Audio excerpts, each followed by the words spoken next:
Ready? I'm ready.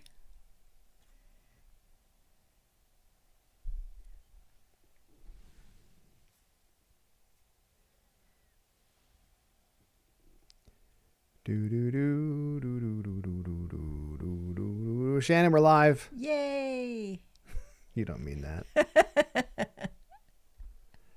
I'm aware. I'm aware. Let's see if this all works. It does. Good. This is all happening. I forgot to do a check to see if this top was one I'd worn the past 2 episodes. This is like the old throwback to TMST where you look and you go, oh, apparently I wear this every week. I see Lisa. I see Melanie, Rob, and Kay. People are filing in. Going to... Actually, I'm going to do this in the different screen so you can see what you're doing. No, that's all right. Then I can leave this up like this. Yeah. And I can go like this. There you go. Now you can still see. See, I wouldn't be able to see up that close without my reading glasses. I'd need the far away one. What are you talking about? Like this on my screen? Yeah. That's because I have to do this. And then I have to find precisely the right spot on my glasses in order to see. You think technology would have advanced since Victorian times? If you're someone who... It gave you varifocals.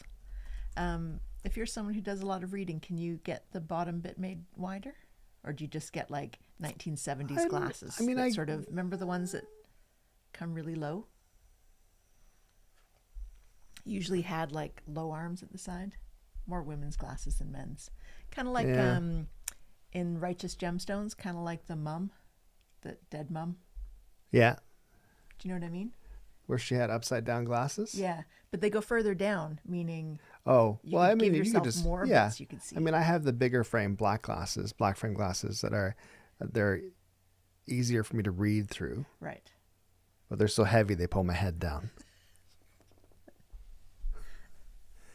Air sure is hot today, says Alan McBain. It is. How do you know? Because the whole of Britain's in a heat wave. A tizzy. Yeah. No, a heat wave. Oh, okay. All right. Poor kids going back to school today. Oh, that's right. You said it's back to school time. Yeah, or at least it is over on the West Coast. Right. I mean, Ayrshire's the West Coast, I guess. Wow. Still doing this, Shannon. Mm-hmm. I do like seeing, now that I don't have to worry about my kids going back to school either. Because even when they were at university, there's still a bit of like parental thing. It's like, do you need, you should probably get a new pair of shoes. You should probably get a new pair of jeans. It's like an excuse to do all this. But now that I don't have to do this anymore, I quite enjoy seeing other people's back to school pictures and thinking, God, I didn't have to do that. You had to pack a lunch today? Not me. What did you have for school lunches? Most of the places we lived, I came home for lunch, which was good because I was not a fan of the peanut butter and jam sandwich where the peanut butter hadn't been put on both sides, so the jam would soak through the bread, making it kind of hard and and then make it hard. What are you talking about? Make it kind of crispy. Whereabouts on the sandwich? If you make a peanut butter and jam sandwich, and you don't, I'm imagining a sandwich now, and you don't put peanut butter on both sides of the bread. Oh, okay. As I do. That wouldn't get. How would it get hard? Would it not just sort of get soaked through? Yeah. It's not pleasant. What kind of discount jam was your family into? Listen. And plus it was made at 7:30 in the morning and just like wrapped up. There was no cold packs in our day. And back in our time. Yeah, wasn't good. Okay, I've told people. I even posted on the old TMST page on Facebook as well. Good. So that'll be a blast from the past. I'm sure Facebook will push that out to everybody. Hey, listen, thanks for watching the morning show thing. That's us. My name is Brittlestar. My name's Shannon. These aren't our real names, of course. These are our pseudonames. One of our pseudonames. Can you say pseudonym or do you say pseudonym? Does it have to be the nym? I mean, I guess you could be a pseudo anything, right? I guess so. One of my favorite things to follow on Blue Sky is Merriam-Webster. So hopefully they would clarify that kind of thing. I love it. Merriam-Webster, if you're watching, if you can clarify if we have to say pseudonym or pseudonym, one of the two. Thanks for everyone for joining. People are still filing in, which is nice to see. If you are unfamiliar for what the hell this is, back in 2015, Shannon and I started a live stream show called The Morning Show Thing. And we did it for about 5-ish years. A bit more, almost not quite 6 years, but almost 6 years. Yep. And we developed this really fun community of people. It was really great. We did it largely on Facebook. And then Facebook decided not to let anybody see it. And so we decided, screw that. And then recently we decided, well, maybe we should try it again. Because we keep getting approached by people on the street, just randos, saying, we love the morning show thing. And we would look at each other and then look at them like, what's wrong with you? It's it stopped being done, stopped streaming years ago. So we decided to do it again. See if we can get a little bit of that nice community happening. Because I think that's one of the things that's lacking on social media currently and on our online internet lives. With our in-laws? What? With our in-laws. My mom might see this. You're going to visit my family this weekend. Has your mother figured out Substack yet? I don't know, but we are going to see my family this weekend. So that's true, exactly. But we thought it's one of the things that's lacking in social media and the internet currently is the sense of shared experience. I agree. And the streaming's, of course, done a big part to fix that. I think, like with Twitch, largely. Right. In other places, I don't know. Twitch is the main one, isn't it? Whatever the young folk are doing these days. Yeah, I don't get it. It doesn't matter to me. Anyway, so thanks so much for joining. We greatly appreciate it. What we do basically is we just sort of talk about stuff, and if you would like to join in, feel free to join in the comments.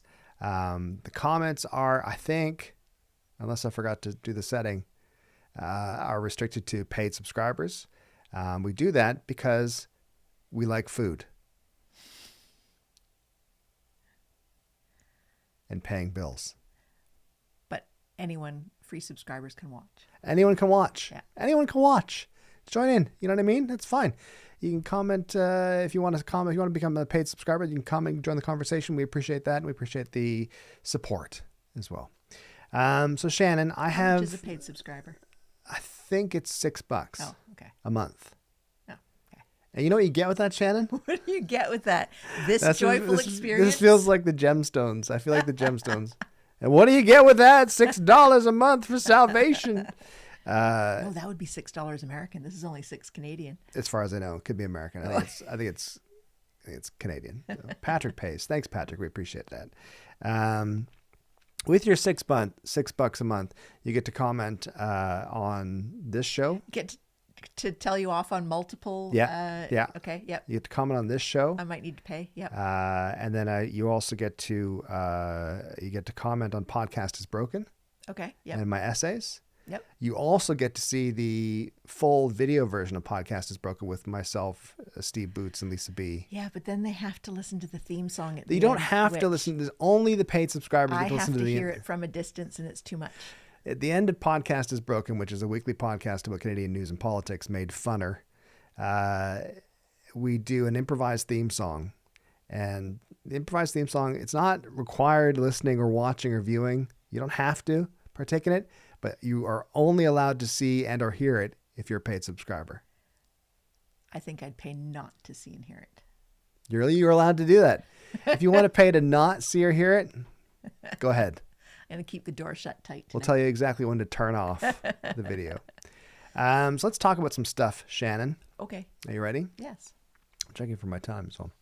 I like this story. We've got a bunch of little news stories here. They were a better selection this week. They were a better selection this week. I like it as well.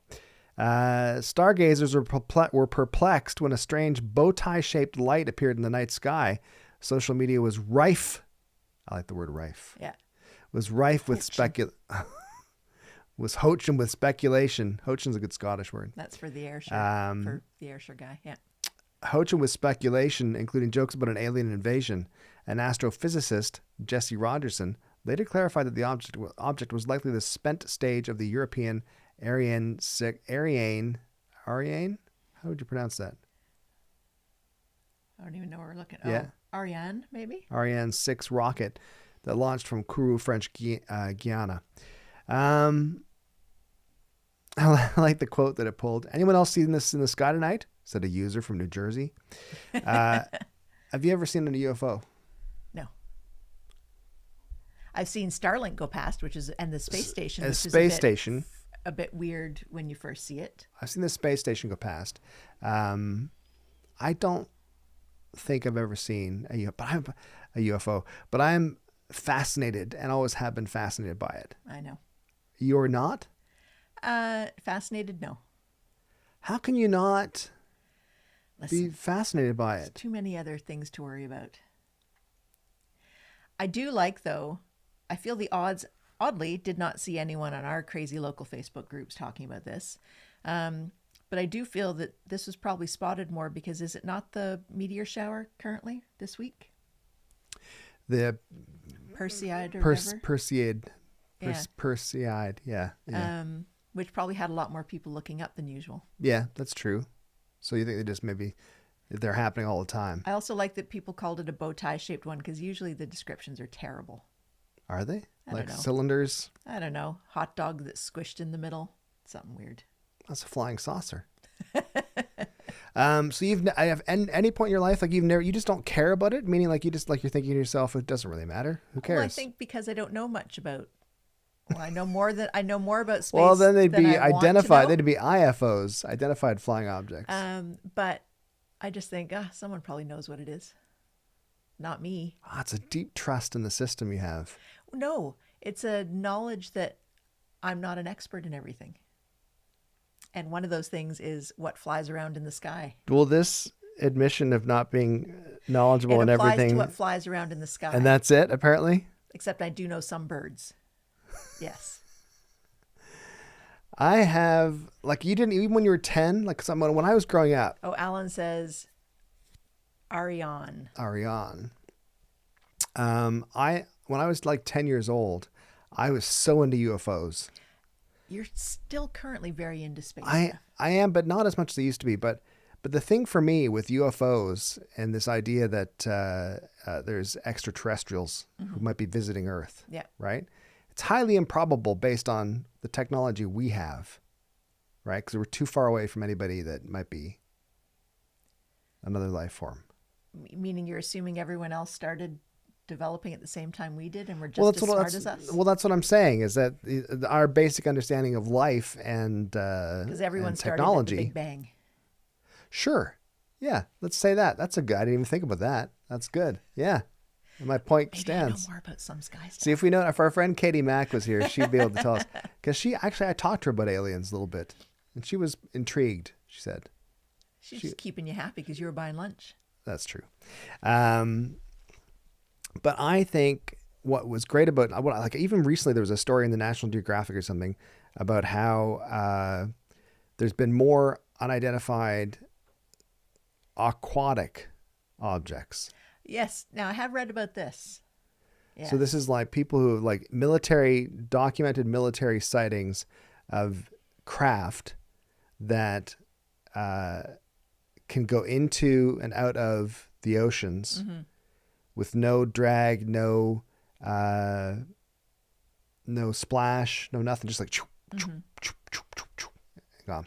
And the theory was in that article that there is actually a bigger chance that there is alien craft and beings already in our oceans. Octopuses. Well, yeah, maybe. Because aren't they not related to anything else in the world? Yeah, their DNA is unlike anything. Yeah. Octopus are cool.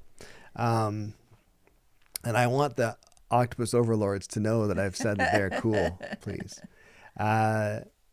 But yeah, one of the things I liked about it, even when I was a kid, though, about UFOs and all this kind of stuff, and even up until now, is I like to think that there is something beyond the planet. Not for there's a spiritual aspect to that, I guess maybe. But my point more being that there's an us and a them. How boring is it if it's just us? Well, a little bit like that, but I also think there's so many stupid conflicts in the earth, in the planet, right? That we should start conflicts with other people? We should start... No. We easily lose sight of the fact that it's like it's us. So it's like, like when like we're all on this little rock. You get a lot for your $6. No, but I'm serious because I think that it's like when you hear people going to space, right? Proper space. They go up into space. I'm not talking about Katy Perry and William Shatner. Right. So that was William Shatner had the most profound response. He said, "It's all happening down here. Right. It's just blackness out there. Yeah. It's darkness. It's all happening on Because he Earth." didn't get up to the bit where you can actually see everything. Everything. Yeah. But the astronauts that get to see everything, they'll come back with the same kind of view of like, we've got to protect the planet. We've got to protect each other. Yeah. They have a bit more of a global view, more of a world view. And that was my interest in UFOs, was like, I want that to happen so that we can be like, all right, we're more aware of the fact that it's us on Earth. Mm-hmm. And there's other stuff as well. That's our not our conflict, but that's who we're. You have more faith in humanity than I do. Well, maybe. Yeah, exactly. Yeah, I can't believe you had nothing to add to that conversation. That was a fascinating conversation. I know, but we have it like every 2 weeks at home.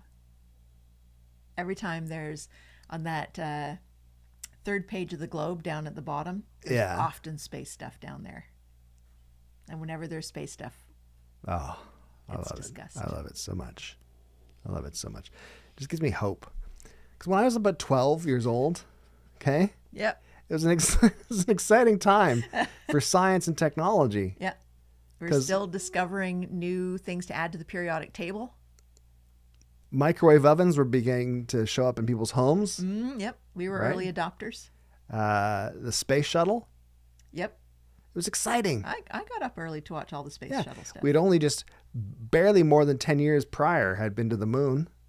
Before my time. Well, before my time as well. Was it? Yes, it was before my time. I was born after the moon landing. By months. There's two big news stories that year. The moon landing and my birth. Should we move on to a different story, seeing as you're offering me nothing? Yes. Actually, tell us in the comments if you've seen a UFO. I want to know that. I want to know people who are willing to admit they've seen a UFO. Alan McBain said Jim Lovell, who is an astronaut, of course, the Apollo 13, most famous for that, the commander of that mission. Just died this past week. Just died this past week. Off-quoted statement about his reaction to seeing the Earth from the moon in space. And Alan hasn't typed it out yet, so I don't know what it says. Do you not care about space? Do you not know the quote? I probably know the quote, but I have the memory of Civ.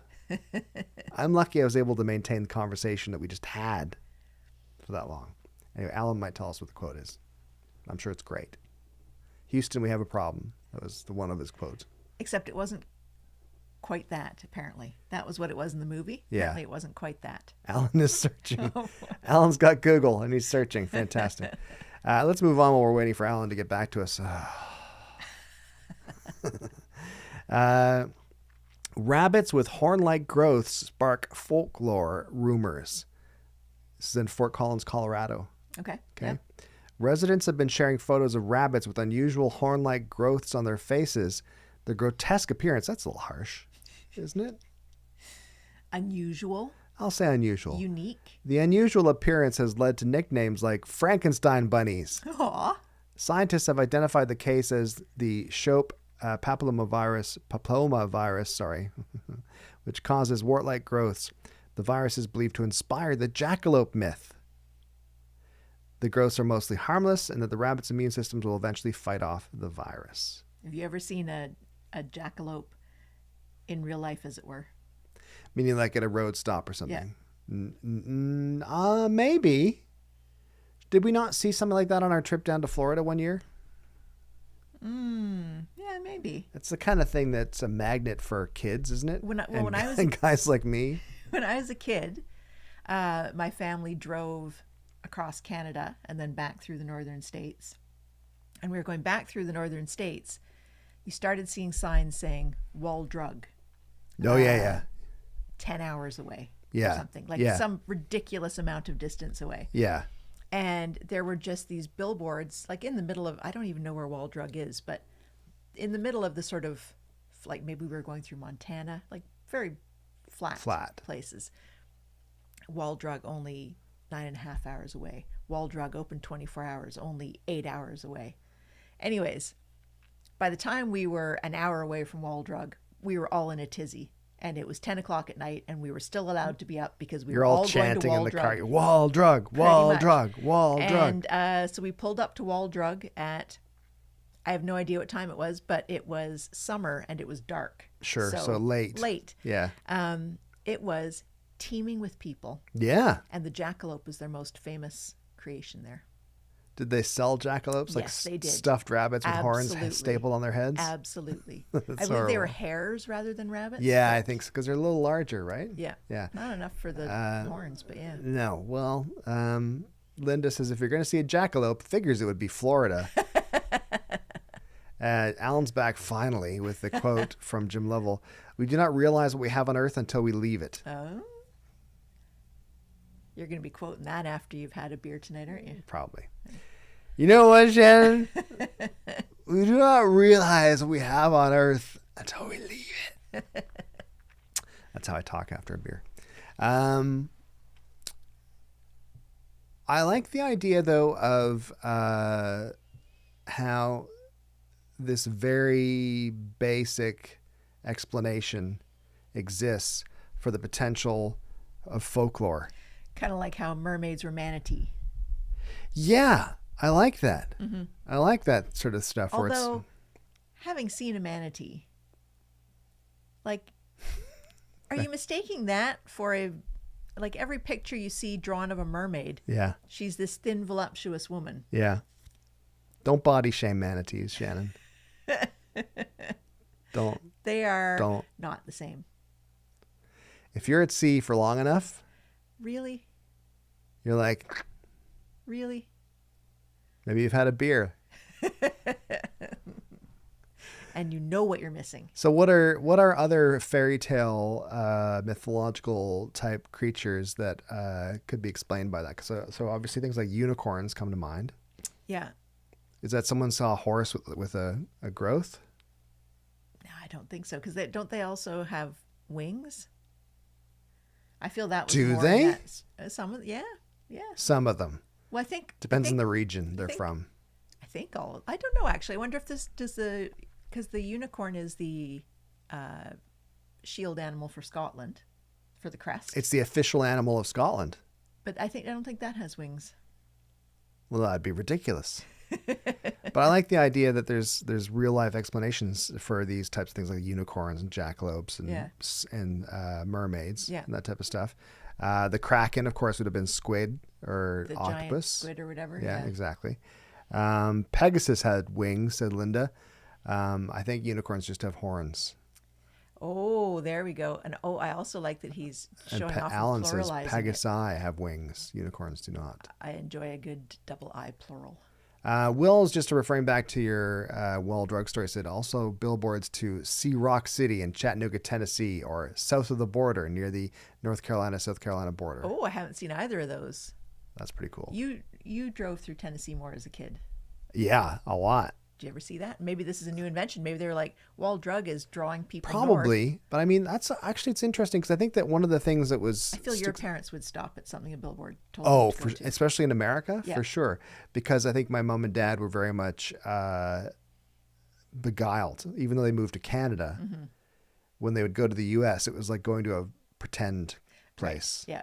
It's like, God, they've got everything here. Yeah. Guns, jackalopes. Wall Drug. Wall drugs. South of the border. Rock cities. See Rock City. Oh, no, just Rock City. Just Rock City.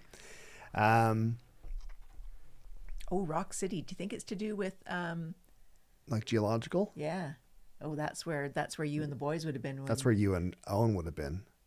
Me and Owen. Oh, yeah. You and Owen are big on rocks. How many rocks did you bring back from our trip to the East Coast?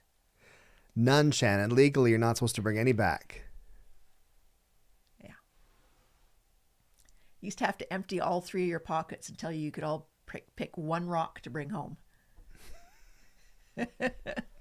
Rocks are cool. Rocks tell a story. I know. Yeah. Any other animals that could be attributed? I'm trying to think of there's other stuff. No, like what do we think Sasquatch is attributed to? Just a very hairy man. who's went skinny dipping and someone swiped his clothes. Yeah.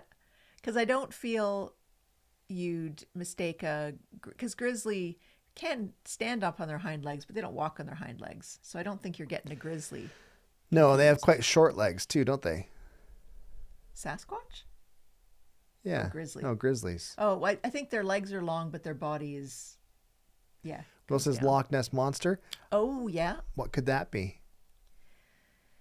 Have I told you my sad conclusion that the Loch Ness Monster does not exist? Well, I think that's just based on the fact that a guess on your part. You'd have need to have had a breeding colony for all this time. With going on the idea that they're like a dinosaur type thing that's... Oh, you would need them to last longer. You'd need a breeding colony. However... So there'd be a lot of them. But however, did you not read about the shark, the 400-year-old shark this past week? Oh, probably a Greenland shark. Yeah, the Greenland shark. 400 years old. I know. They're all that old. So how long... There's a breeding colony. But how... Well, exactly. But all you need is one that's lasted for 400 years. So you don't need to have... So this could like be in our short be little... the last of the It could be the last of the Loch Ness Monsters. You could only you only need the one, because like how tiny is our little sliver of existence in that 400 years? Okay, I'll give you that. Right? I'll give you that. Alan says Loch Ness Monster. Leave cousin Agnes out of it, Will. Linda's concurring with me. Unless the Loch Ness Monster lives a very long time. It's not necessarily concurring with you, but okay. Well, I think that Linda and I are on the same page, which is good. And also, Barb says, you can bring a rock, but not from a national park. That's where all of my rocks came from, is not a national park. Ogopogo, says Patrick. Oh, yep. Same thing. Yep. Could be a 400-year-old thing. But what could it be, though? It's supposed to like a dragon. No, not a dragon. It'd be a dinosaur. Or a dinosaur. Because there you go. There's another one. Dragons. Dragons are dinosaurs because China has a lot of dinosaur bones.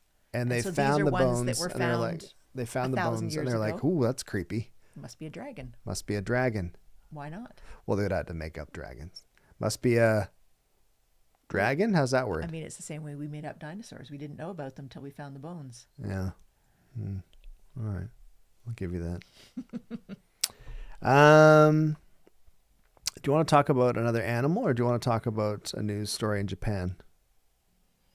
You haven't made any notes this time. No, I didn't, because I agreed with everything. Wow. Although, Puff the Magic Dragon slept in his cave until little Jackie Paper woke him up. That. So there you go. Except this one, I tried looking up because I had one thing I was curious about. So this is a couple who have restored an 1840s log cabin that they bought on eBay. Okay, go on. I could not find out how much they paid for it because my level of interest in this story varies greatly with if they paid $1 or if they paid Well, that's a good question. $10,000. I should try to find out. I couldn't find out. I tried because the story only came out today and the source I could find. Let's see if I can didn't find mention it. The story came out. That's how fresh this show is. The story came out today, so you couldn't find out? No, but I only looked briefly. But yeah. Okay. So I also couldn't figure out, did they just buy it? Did they move it? I don't know. I'm guessing they must have moved the remains of it. But they seem to be people who like this kind of stuff. I feel our handyman days ended. Our first house, we did so much handyman stuff because we couldn't afford to get anyone else to do it. And it was... And we were young and we were stoked about it. We're excited about it. Yeah. We didn't have kids because we had time. We had a will to live. Yeah, no. Okay, so here's what's interesting is that there's kits that you can buy for $100 on eBay. Mm-hmm. But I want to know an actual property though. Log cabin. When were you last on eBay? A long time ago. Yeah. I'm always amazed when I see something about eBay that it still exists. And Linda says it's very cool to preserve what previous generations have built. My house was built in 1833. That's pretty good. We've preserved a lot of aspects of our current house from 1986 to preserve that way of life. But when our previous house was 1904, and we did preserve a lot of what was there. Like, we didn't rip out the baseboards or any of that stuff. No, exactly. Yeah, for sure. I like that. It's nice if you have something that's in good condition and it's safe, then it's nice to be able to maintain it if it works for your family. As opposed to preserving the knob and tube wiring. Not a great idea. Yeah, it was true to when we moved in, our panel had 4 fuses in it. Like, and a wooden handle. Yeah. It's like, that's probably not great. I think time has proven that that's not safe. It looks like I've got another log cabin here. It's $178,000 from the U.S. That's Canadian prices, though. That's just a cabin. Prefabricated homes are $19,000. 2-bedroom wood house with kitchen and bathroom is $53,000. I know none of this is the same thing. But this is giving us a general idea. Like, this is a general idea of what's available. I disagree. A double-story tiny house for $116,000. Would you live in a tiny house? No. Tiny houses enrage me. What about a double-story house? No. Like a 2-story tiny house, which is a lot of... You're now stretching the definition of tiny. This is also part of the problem I have with it. Do you remember we used to watch some show, not a Pawn Stars, but like similar type of thing, but they'd go around to auction sites, and I think it was mostly like American history type stuff, and they'd be like, oh, here's the pen that we have a picture of Abraham Lincoln using to sign the something, and it was going for $30 and no one bought it. No, yeah. And we'd be like, we'll buy it. We'll buy it. I don't even like American history. Yeah. I will buy that.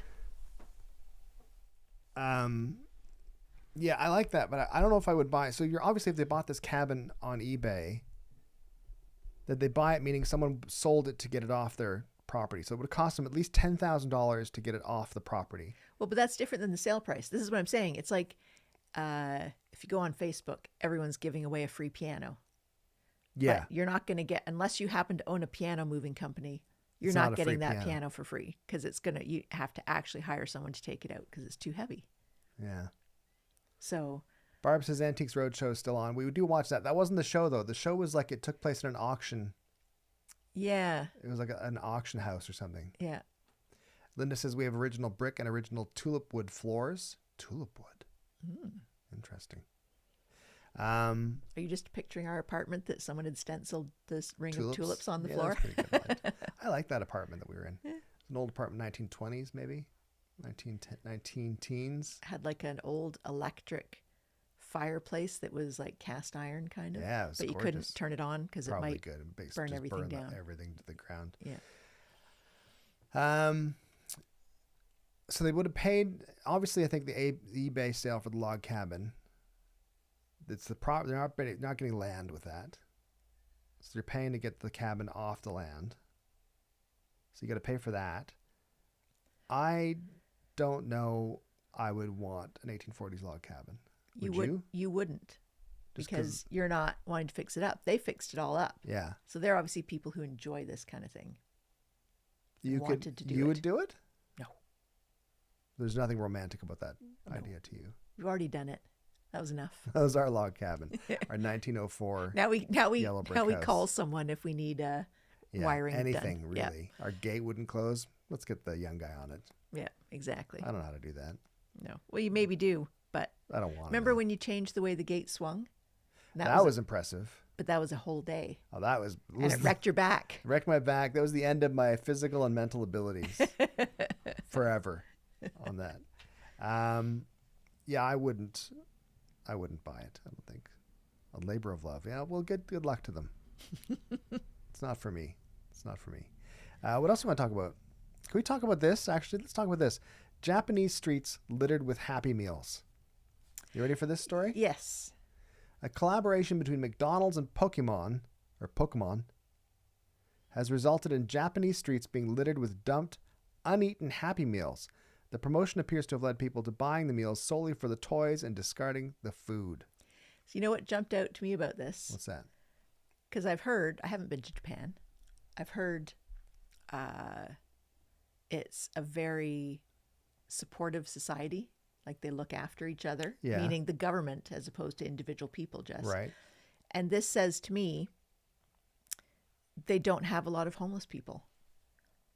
Because I feel interesting if take you were on going to, it. someone was going to do this in Toronto, if people were going nuts and it was worth it to them to buy the Happy Meal just for the toy, Yeah. I feel they'd be handing the rest of the Happy Meal over to homeless, unhoused people. Yeah, I hadn't thought of that angle. You know? Or, at the very least, these discarded Happy Meals would be getting picked up by people who need food. Yeah, because there's nothing wrong with that. But also, I don't expect Japanese people to be the kind of people who just throw garbage on the ground. No, it's counter stereotypical or whatever the word is. Counter reputational. Yeah, or at least counter to our preconceived notions of them, having not been there. Yeah. Interesting. I think there's a couple things I want to talk about with this story. One is the length of life. That's the wrong word. So the longevity. That's the word. Longevity of Pokemon, Mm-hmm. and the wide demographic that it encompasses. The longevity of McDonald's in Japan, because I also don't see Japanese people being, obviously they don't, I don't see them having a massive But it's market also for the menus. hamburger. The menus might be different as well. Yeah. Barb says, "Wow, great concept, Shannon. Share your Happy Meal and make someone else happy. Don't suck up, Barb. Don't suck up to Shannon." I always liked Barb best. So there's the longevity of Pokemon, which is interesting. And then there's the toy aspect, the reward aspect of buying something to get something else. That's an add-on, a free thing. Mm-hmm. Like growing up, did you get cereal with toys in it? No. You didn't? Well, probably twice a year we'd be allowed to do it. But I had a sister. So, whereas you, for many, many years, were an only child. 8. So for us, it was a big thing of like, who gets the toy? Yeah. Which I think is why we never got sugary cereals too. You didn't used to get toys in Rice Krispies and Corn Flakes and Raisin Bran. You only got it in like Honeycomb and Fruit Loops and everything. Because I didn't always get my way. Really? No, I didn't. You were an only child for what, 9 years? 8 years. And did you not have a stocking that you could step into before your sister came along? Yeah. But I mean, I should be celebrated. I'm looking at the Japanese Big Mac menu just out of curiosity. Okay.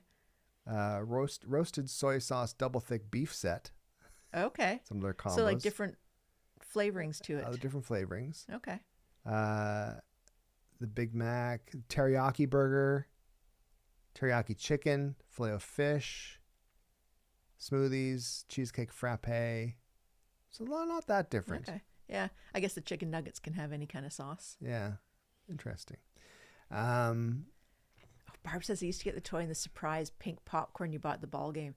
I can remember. Oh, yeah. You'd get maybe you'd get a ring or something I like can that. still smell that pink popcorn. In a box, right? Whatever it's called. Cracker Jack? Not Cracker Jack. Oh, Cracker Jack's different. But not pink elephant. Maybe. Pink elephant. Maybe, yeah. And it was a really cheaply printed box. I remember even at the time being aware as a kid being like, there's not a lot of money in packaging here. Compared to Cracker Jacks, which had the foil around them and you had to cut the foil from the box and stuff like that. Yeah.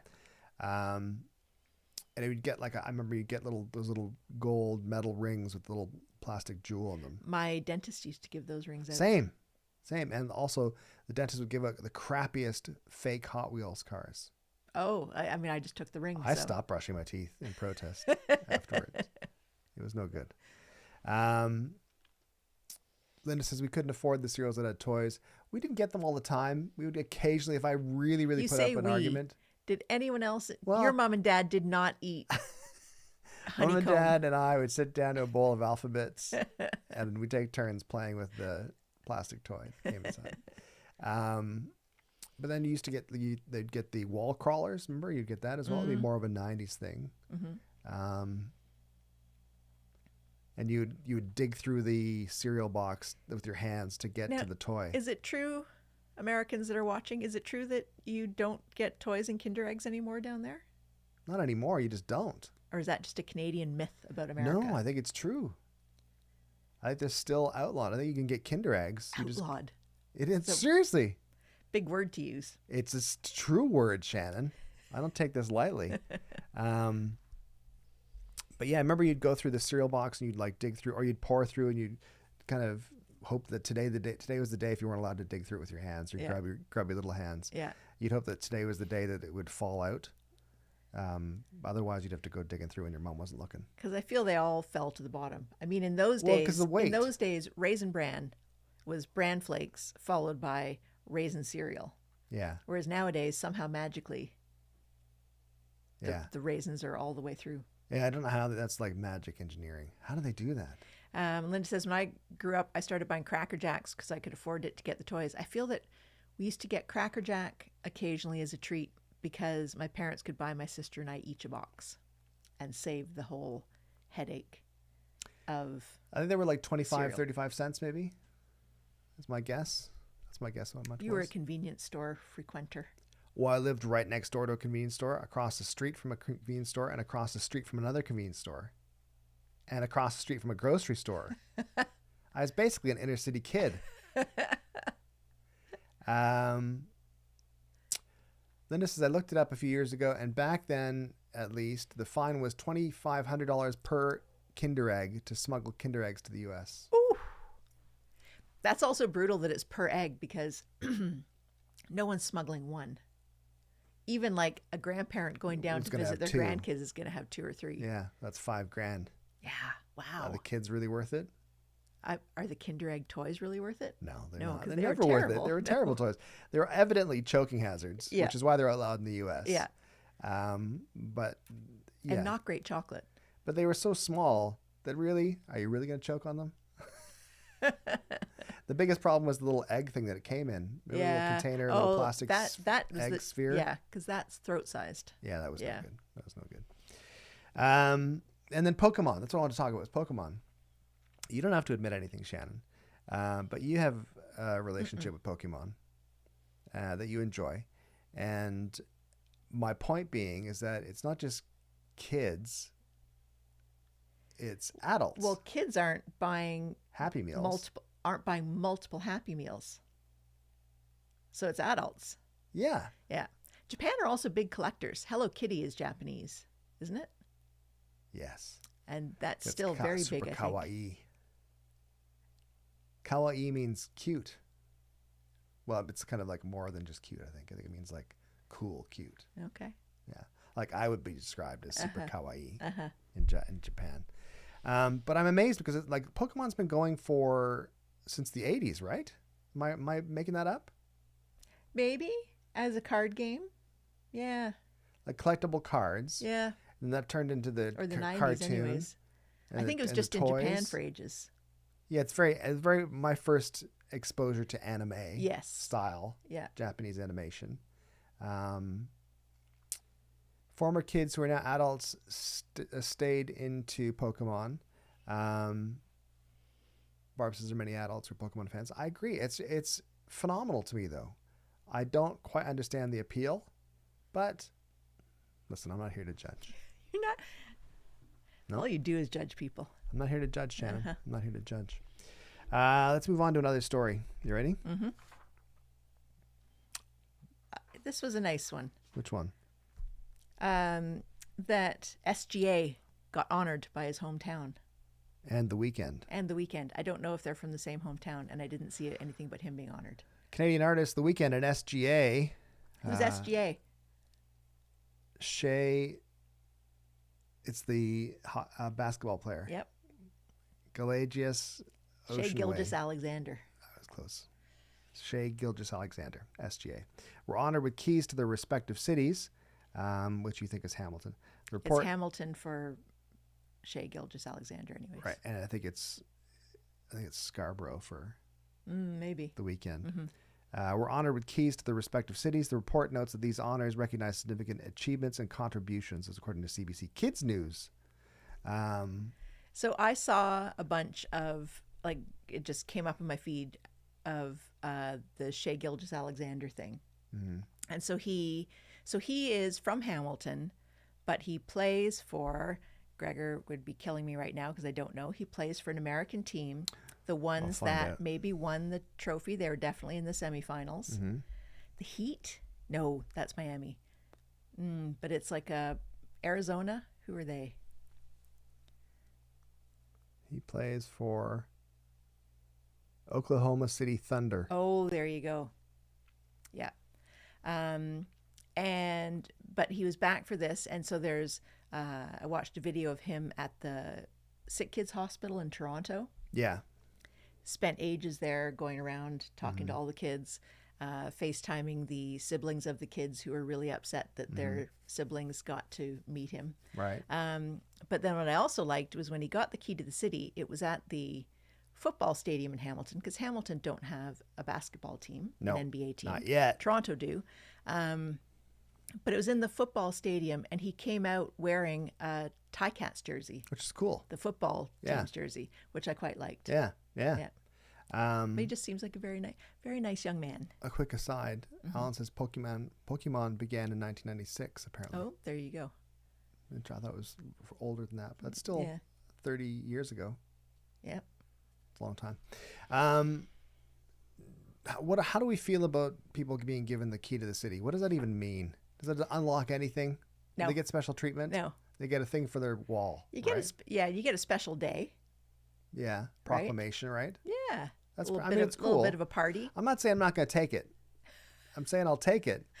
However, what do I get? I don't know. I don't think Stratford does a key to the city. I've never seen anyone getting. I think they do. No, they do the star. Another thing, I'm not going to refuse. But I've never. So who's got the key to the city of Stratford? Christopher Plummer didn't get one. It's not happening. We'd have to stay up really late to see who locks the place down. They're the person who's in charge of closing the public washrooms downtown. Yeah, it comes with a responsibility. Locking up the umbrellas in Market Square. That's right. Yeah. And so you get the key to the city. You're like, oh, this as well.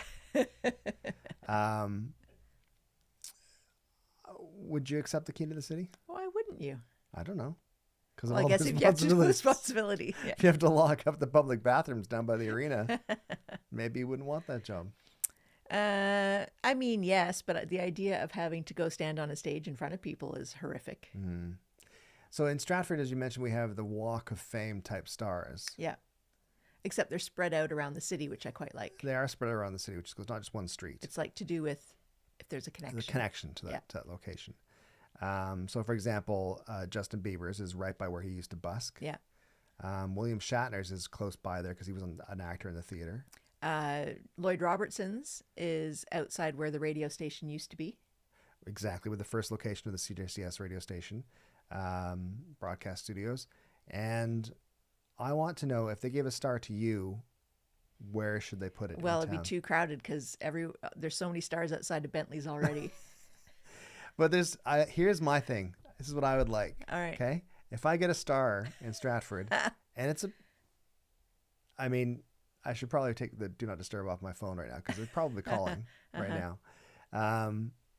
If I get a star in Stratford, I think I may want it because you're right. They have different connections, right? Yeah. And out front of Bentley's, our local pub, as it were, there's Susan Wright. Yep. Rod Beatty. Yep. See, he still drinks there. Yeah, he's still there. Yeah. I think mine should be out back. You hate going in the back door, though. I know, but then if I called for a cab, I could be like, just pick me up at my star. Oh, yeah, that's true. That is the cab location. All right. Yeah. That'd be pretty cool. Yeah. Plus, if you didn't like me... I was going to say it'd be spat on more than Bieber's star, If you didn't like me, it's easier. It's much more discreet place to spit and pee and or pee. You don't have to do both. Yeah. So where would you put yours? Did you put yours at Bentley's too? No, outside our first apartment. Really? Outside Bluebird Cafe now? Down the street. Down the street. Yep. Interesting. Not in front of them, in front of the door. Yeah, the apartment doors. Yeah. Oh, I like that idea too. That's good. Maybe if I should get a couple of stars then. one at the back of Bentley's, for the gigs. Yeah, yeah. And then one outside my mom and dad's house, maybe as well. They're tearing it up for construction up there right now. This is the time to get it in then. They could plan it. You could just wait till they're casting the new street or sidewalk and just bring something and just stick put it in there. Exactly. They wouldn't mind. It's less concrete for them to use. It could be there, and I think it would give hope to all the South Side kids. Yes, kids, there's a way out of the South Side of Stratford. Life on the other side of the tracks doesn't have to always be that way. Okay. We'll do one more little story. I like this. Dog saving leap in India. Okay. This took place in Rishikesh in India. A German Shepherd has become a viral hero after a video showed it leaping in front of 2 children to protect them from a stray dog. The incident has gained widespread attention on social media. Social media users have celebrated the dog's bravery, with one user calling the dog, quote, Doggesh Bay, and commenting, well done, or bye, maybe, Doggesh bye. Was the German Shepherd also a stray dog? No, he was on duty. He was doing deliveries, doing DoorDash. He was probably a stray dog as well. I guess so. There's a lot of stray dogs in India. That's my impression anyway. Did someone then take him in as a pet? Don't ask questions, Shannon, I don't have the answers to. Alan's going to have to fire up Google again.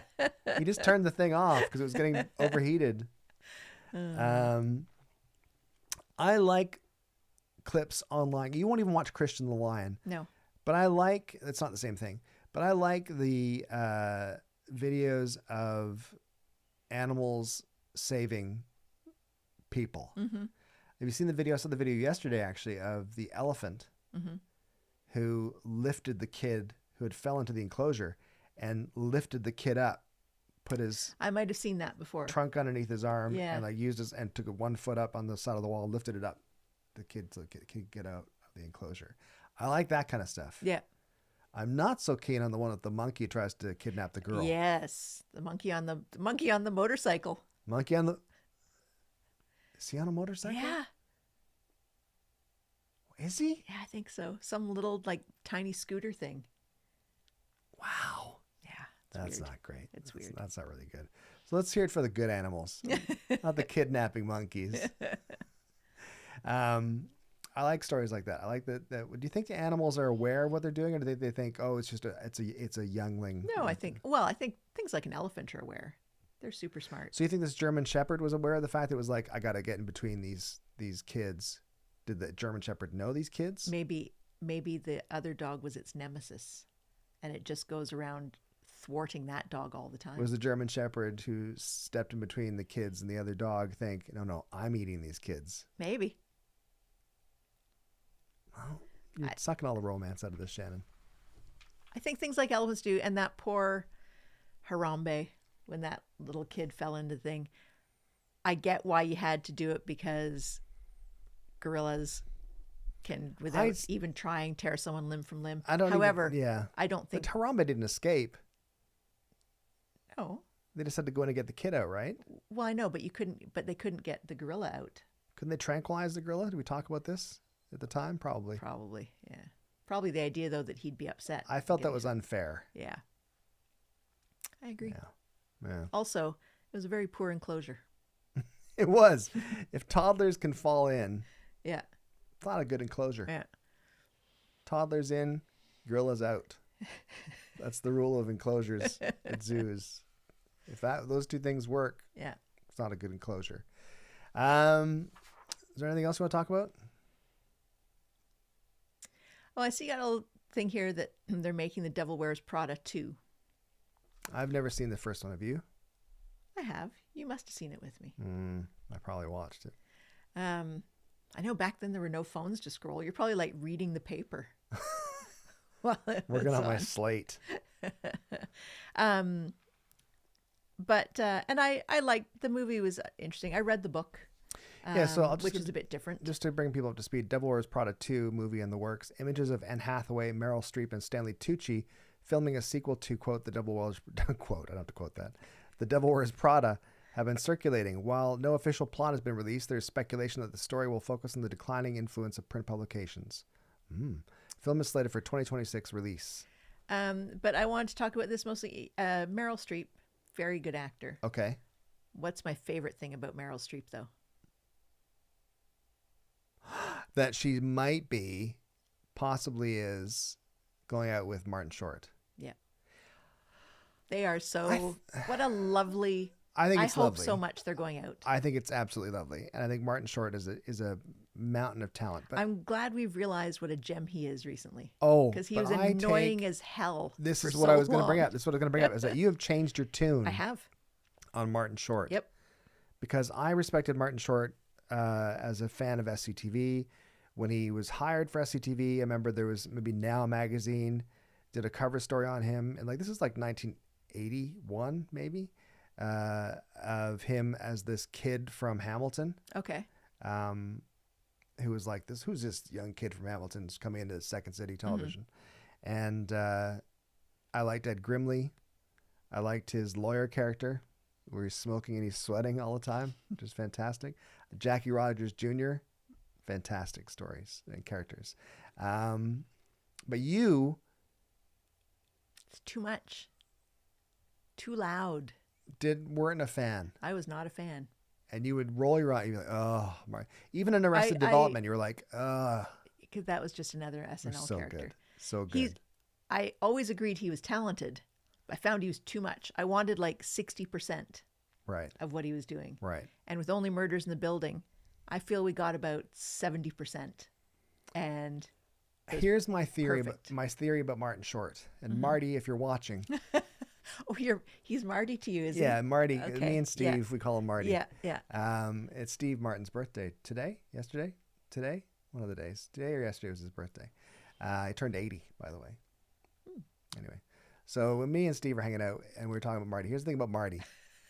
Marty is and has been preparing to be a Bob Hope level celebrity his whole life. Agreed. Don Rickles, Bob Newhart, Bob Hope, Dean Martin. He's his whole life, he's watched those guys, he's emulated their style and the way they carry themselves and the sort of weird, otherworldly life they lead, and how they're separated from regular life. And he's wanted to be like that, and it didn't make sense when he was younger. Yeah. Now that he's in his 70s, yeah. now it makes sense. Yep. Now it's like, yep, okay, good, we're in. Yep. And I'm glad he's doing it. He's killer. Have you ever seen that clip? There's like supercuts of clips of him on talk shows. On talk shows is always he's excellent. And I know that Conan O'Brien has said that he shows up like with ideas to the producer. I'm going to do this bit and this bit and this bit. We're going to talk about this, set this up like this. Every talk show appearance for him isn't just to show up and let's just chat like this kind of garbage show. He's more of a everything is excuse for a show. It becomes a performance, and he's so good at it. I am a big fan now. There you go. Linda says we just watched Mars Attacks, and it reminded me that I like Martin Short. Bob says hi, I'm late because it's not Friday. Bob, it's almost over. It's almost over, Bob. There's no point. I mean, come on. Barb has to go. Thanks for the show. Got to go. See you next week. It'll be Thursdays at noon from now on. Let us know. We don't know, Barb. Probably Fridays. We realized that one of our problems when we used to do TMST on Fridays was that if anything is happening, it's probably on a Friday. Yeah. So we're going to be driving this time tomorrow. So it might be on Thursdays. Who knows? Maybe it'll be on Thursdays. But we're going to aim for Fridays. We're going to aim for Fridays, according to Shannon. There you go. That's good. Jack Jackson's just joined. Great work, Jack. We're finishing up. But yeah, so thank you so much for everyone who's watched today. We greatly appreciate it. There's 105 of you watching currently, which is awesome. And if you'd like to join the conversation, just subscribe to the Brittlestar Substack account, and that'll get you lots of fantastic things for super cheap money a month. You get to be part of the conversation, right? Super cheap money. Don't, Shannon, I'm trying to be a salesperson. I'm doing my best. All right. We need money to keep you in the lifestyle to which you become accustomed. No, that's true. Anyway, thanks so much, everyone. Take care of yourselves, and we'll see you next week. Take care. See ya.